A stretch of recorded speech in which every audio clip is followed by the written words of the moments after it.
Hey, what's up, everybody? Welcome to another edition of Droppin' Knowledge with Noah. We got a very special edition today. I'm joined by AVP of Business Development at vAuto, Patrick Janes.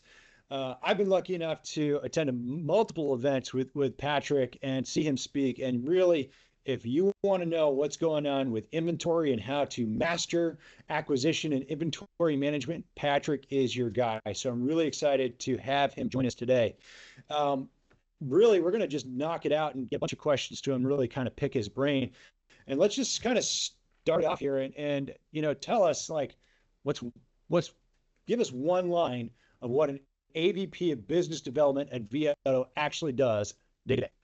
Well, I wish I could do it in one line, but I just said in a recent workshop as I introduced myself to some clients, I said, think of me as the one of the guys, not the only guy, one of the guys behind the curtain of vAuto in terms of trying to drive solutions, enhancements that are, can be actionable uh, by our clients. So I've got a dealer background, so I can apply that lens. But I've been in the corporate world a long time as well. So just trying to deliver those types of solutions that'll help dealers, sell more cars and make more money. So yeah, behind the curtain guy. But then I get to step in front of the curtain a lot because obviously we have a lot of conferences and podcasts and workshops. So I end up in front of the curtain quite a bit as well. Love it. All right, so Patrick, we're going to go into the kind of the big shift that's happened in inventory over the last couple of years. And what do you think is the biggest change in how a good used car manager thinks today versus 5, 6 years ago? Well, it's probably a little further than 5, 6 years ago because I was in retail a little over 10 years ago, and we were still pretty much, had a guidebook in their back pocket trying to figure out what a car was worth. So it was you might have had one insight that you were relying on, and you were trying to put a number on a car. And at the end of the day, it worked. You got through it. You made a lot of mistakes, but you made some home runs on some others, and it all worked out in the averages, and it was fine. I would say the big shift in my mind has been the amount of data and information that's available that really makes an operator that much sharper. And I think that all started, and I hate to use it because everybody goes, well, before COVID and after COVID, but I have to use that as kind of the place where the pivot took place because what happened to the used car market is the disruptors became extremely emboldened during the pandemic, right? Because everybody was forced and thought that they could actually, buy cars sight unseen, sell their trades in their driveways, and people would pick them up. And that was a whole new service that just wasn't available. And that, I think dealers, traditional dealers, I'll call them, wasn't really prepared to go do that type of business. And sometimes, fads like that pass. This one didn't. Like people said, I like that. I'm interested in that. And more started migrating to that form of business. So I think now we have dealers that really need to use multiple insights, get as much information about the car they're trying to buy, especially in an unseen situation, which many are. And no more can you say, you always get your best deal if you just bring your car on down here and we'll check it out. I mean, customers are like, nah, not going to do that. I'm going to get a whole bunch more information before I'm ready to go through that process. So I think that's the shift that's happened in the used car market. So let's do a different variation on this. What's an old habit that is quietly killing gross in this market today? Well, I think that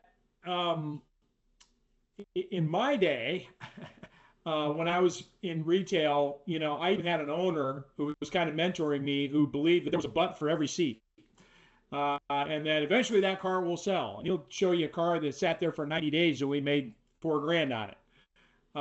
That one car, right? We probably lost our butts on several other ones before I got to that one that actually you could prove could come through like that. But I think the market, there's too many smart operators out there There's too many people that move product more aggressively and are able to be aggressive in their pricing, keep their margins minimized to be able to get that throughput. And that really makes an operator who, is trying to grow a museum out there struggle quite a bit with hanging on to inventory. So I just don't think you can get away with not being aggressive any longer and thinking about turning vehicles at a velocity that will actually be competitive in the marketplace against your other fellow dealers who are extremely aggressive these days.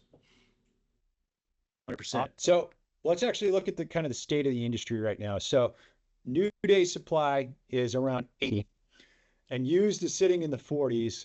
And right now, your sub 40K market is super tight, tighter than everything above it. And if anything, even lower than that, like your sub 20K is probably insanely hard to get. So what's that kind of split? What is that situation telling dealers? And what do they need to do differently on the used side to make sure that they're doing okay? Well, I mean, really what you're describing as you talk about the day supply and those different pricing buckets is it's an affordability thing, right? So no secret there. Everybody in the economy is trying to figure out how to, maintain transportation, but they're just not in the market for a, nice, dependable $50,000 used car. That's not where most people land. They're in that sub 30K area. Some need to be in that sub 20K area. And that's where the buyers are. I think dealers quickly realize that if you're strictly relying on trades and you are relying on the auction to go buy those affordable cars, that's not very effective because everybody's got their hand up for those affordable vehicles. And we're starting to see, and we have seen, those prices rise significantly in the auction arena. So our philosophy is very simple, and it's driven by the clients who are still succeeding in this tight supply market. And by the way, when you said, hey, used car supply is in the 40s, that's actually really good because we started the year in the 30s. So it's just kind of amazing to me that, that type of day supply I never dealt with when I was in retail. And I don't think anybody had dealt with it until, right after the pandemic. So it's the supply is still tight. And I agree, when you level it down to the affordable cars, it's even that much tighter. So I believe the future of the dealer's success in trying to grow any kind of used car market, used car business in this market is you've got to diversify your acquisition strategy. And you're not going to find those cars right under your nose, with the exception of, I'll give you a place that is under your nose, the service drive, right? There's an opportunity where there's some good cars coming through there. I think you should be working that part of your business very diligently. And the other side of it is, really that private party marketplace, which a lot of dealers have been really successful in doing street purchases and build up some nice business models around that. Yeah, it's crazy. A couple of years ago, when I was in the process of buying my truck, I had my trade-in, and the dealer I was working with just wasn't giving me the money that I wanted for it. And I had to think up on Facebook Marketplace, and a dealer from 40 miles away gave me a call and said, I will write you a check today for what you want, and I will come down and handle this. And the guy drove down and got that car. And the dealer I was buying for, they missed out on a high quality trade because they thought, hey, we're the only game in town. In reality, there was somebody who was going to be more aggressive with their acquisition strategy, and they were able to get that unit. And I think that's such a valuable point, is paying really close attention to your service drive. And, there's a couple of different ways that you can kind of boost that process. Number one is when you do sell a new car, you're introducing that buyer to your service team and getting them to schedule their first service. Because if we can get them to schedule their first service, they're more likely to continue scheduling their service with you. And then having a really aggressive or smart way of sending offers to shoppers who are coming through that service drive, whether it's you're incentivizing your service advisors, you've got somebody from sales, handing out offers, or maybe you're using KBB ICO to send out offers. I think there's so much low-hanging fruit that dealers are just not taking advantage of here. And like you said, for those affordable, sub 20K vehicles, it's harder and harder to get them, and the auctions might not be where you need to get those vehicles. Speaking of different segments, one of the tightest segments out there right now is hybrids. Do you think that's like an opportunity for sourcing, as a pricing opportunity, or is it a trap for dealers to go after hybrids? Well, they're certainly holding their value. So can you go after them? Yes, but I think you're going to have to go after them in other sources besides the auction. It would be a real challenge to do it. Not saying that you couldn't pull a couple out of there, but I think everybody's realizing how hot that market is and how hot that segment is. So that's going to be a highly competitive environment. But I do think, if you can find good, affordable used cars in your service drive, you can work that private party area. If you can stumble across some hybrids in there, it's certainly worth paying all the money for, right? Because we see this all the time.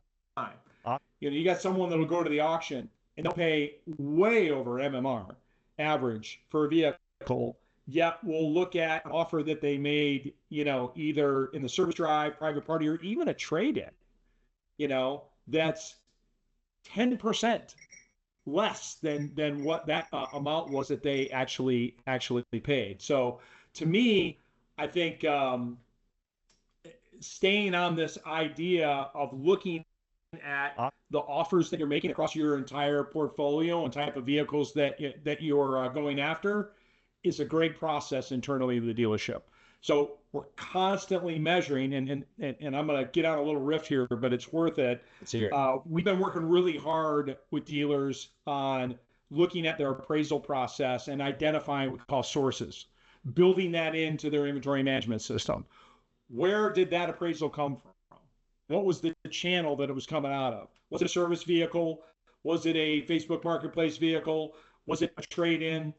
Being able to go back and then look at the cost to market that we offered on that vehicle. And of course, we'll have auction in there too, right?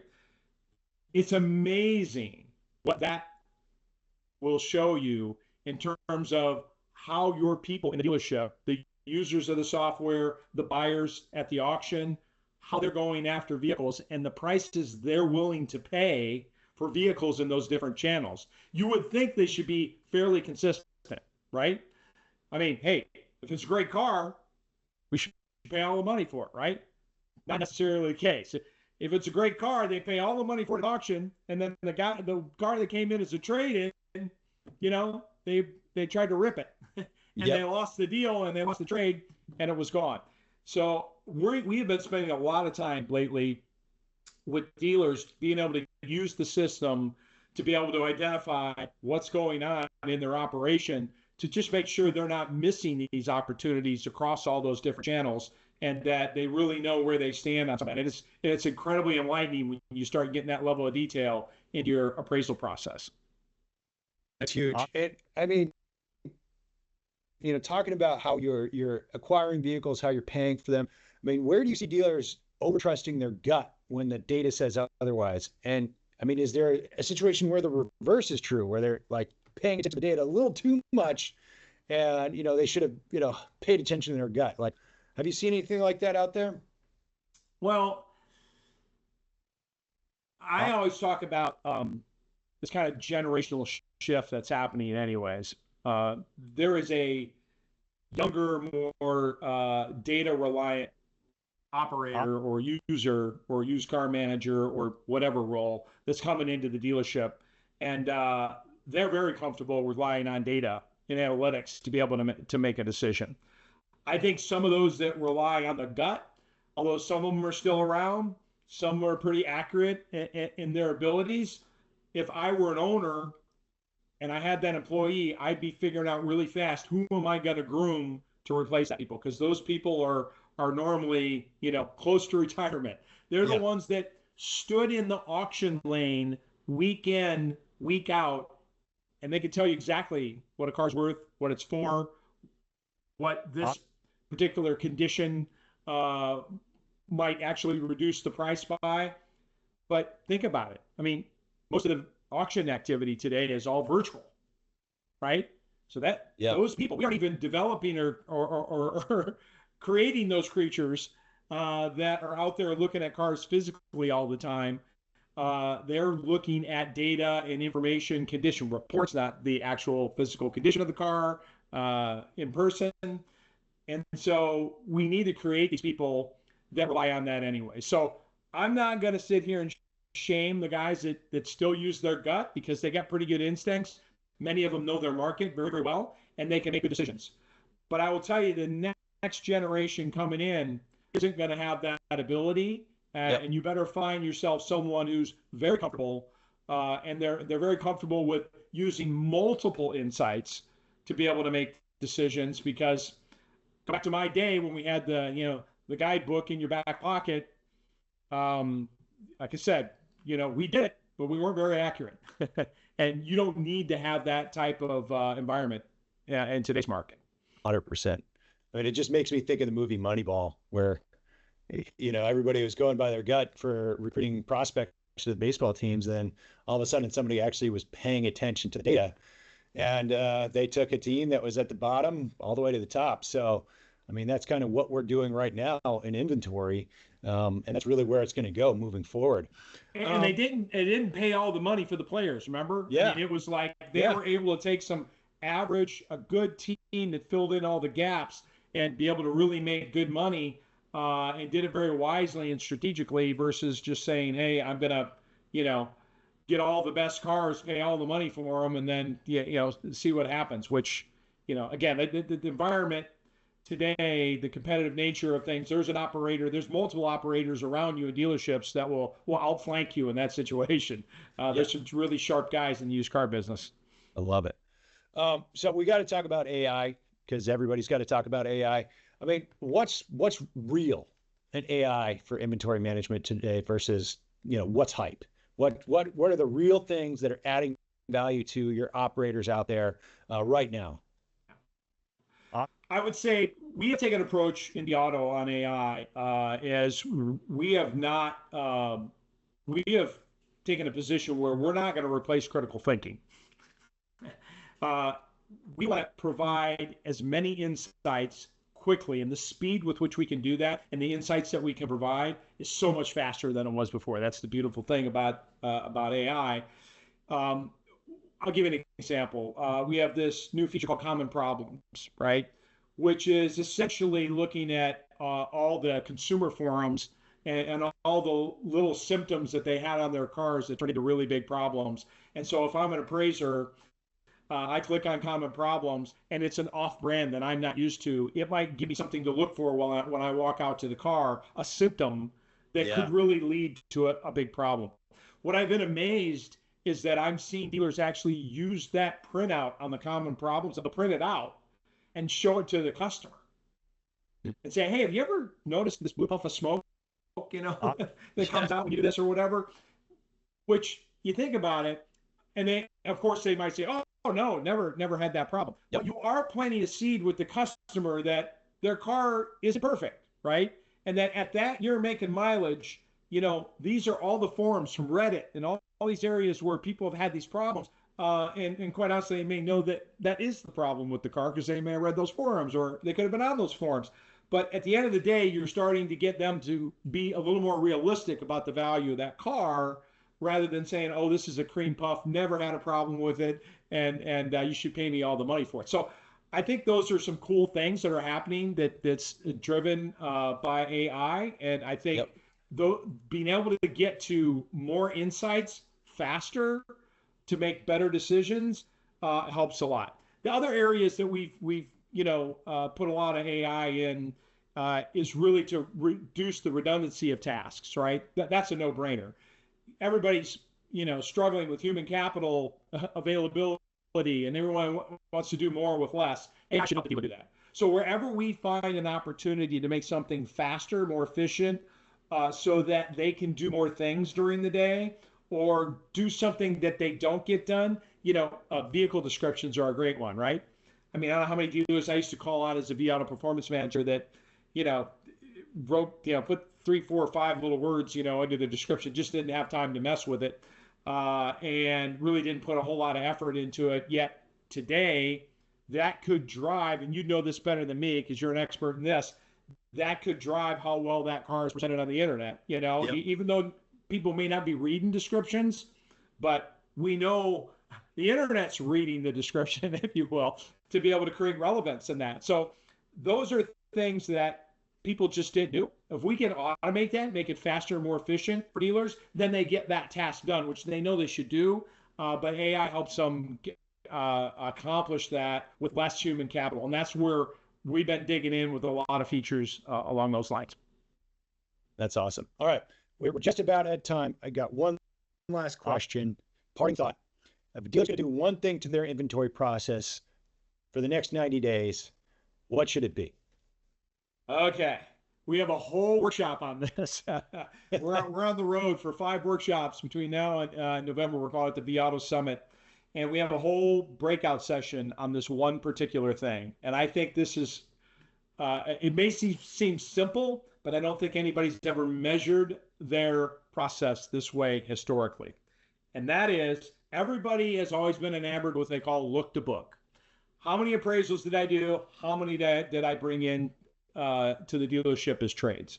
And that's a great metric. Shows how effective you are in kind of closing the deal in terms of being able to get cars that are presented to you. We are teaching dealers to take a harder look at the actual number of appraisals that they're doing. Because what we have found is there are a lot of cars that are being looked at today, sight unseen, out in the marketplace. Maybe it's a car you walked up in the service drive and you wanted to put a number on it, talk to the customer, that never get captured in their system. And so we are starting to call that metric, what's your appraisal effectiveness? In other words, if you are selling 100 cars a month, and we know that 70% of the cars have a trade-in associated with them, but you're only doing 30 or 40 appraisals a month, there's a disconnect there, right? These are numbers that you have to start looking at and say, where are those appraisals going? They're going to one or two places. One, my people aren't completing those appraisals and actually, finalizing the number in the system so that I can count it in my inventory management system, right? Or we didn't ask the customer, do you have a trade? Even though they didn't mention one in the deal. Well, yeah, but I'm already selling it, or I already went on Carvana, or I already, I'm doing something with that. Really? So what did they offer you? Would you consider us making an offer on that, right? Like digging for that car, so that they haven't already in their mind decided to put that car. Well, I'm going to sell it on Facebook Marketplace, or I'm going to sell it on my own. I'm going to this, I'm going to that, right? Hey, we got to dig and ask those questions. So I think that's a great thing for a dealer to be focused on right now. You just need more opportunities to get the cars you need. Love it. Well, Patrick, thank you so much for your time. I know you're a really busy guy, so it's huge that you volunteered your time for us. Thanks for watching Droppin' Knowledge. Stay tuned for more, and have yourself a good day. Thanks, Noah.